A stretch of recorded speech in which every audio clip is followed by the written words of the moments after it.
ফারিযাতুন আলা কুল্লি মুসলিম, প্রত্যেক মুমিন মুসলমানের উপর ইলমে দ্বীন শিক্ষা করা ফরজ,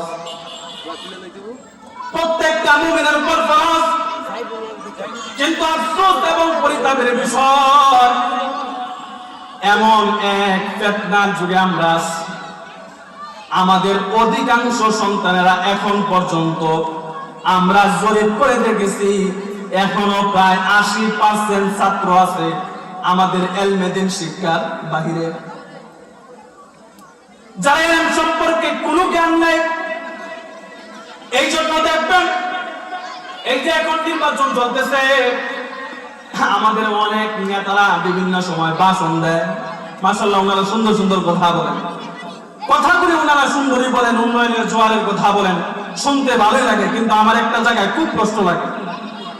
কষ্টটা হলো তারা যখন আইসা সালাম দেয় 95% নেতার সালাম হয় না। আয়েশা কয় সালাম আলাইকুম, সালাম আলাইকুম।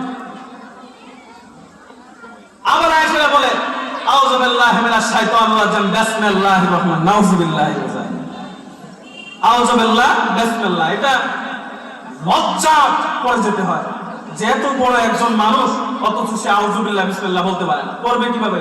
সে তো কোনোদিন দিন শিখে নাই, দিন শিখে নাই। যদি দিন শিখতো তাহলে নেতারা এসে কিন্তু এইভাবে বলতো না আউযু বিল্লাহ বিসমিল্লাহ আসসালামু আলাইকুম বলতে পারতেছিল।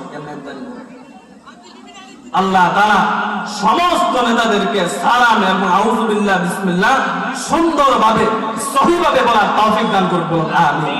জোরে বলেন আমিন।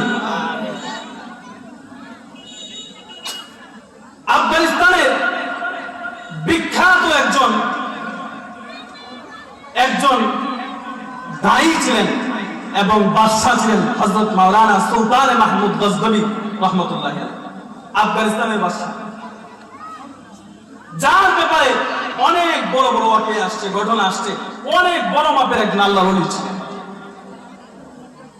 আমরা অনেক মানুষ আসি, এই আলোচনা শেষ করে বলে আমি শেষ করে দেব ইনশাআল্লাহ। অনেকে আছে আলোচনা করবে, শর্টকাটে বলতেছি ইনশাআল্লাহ।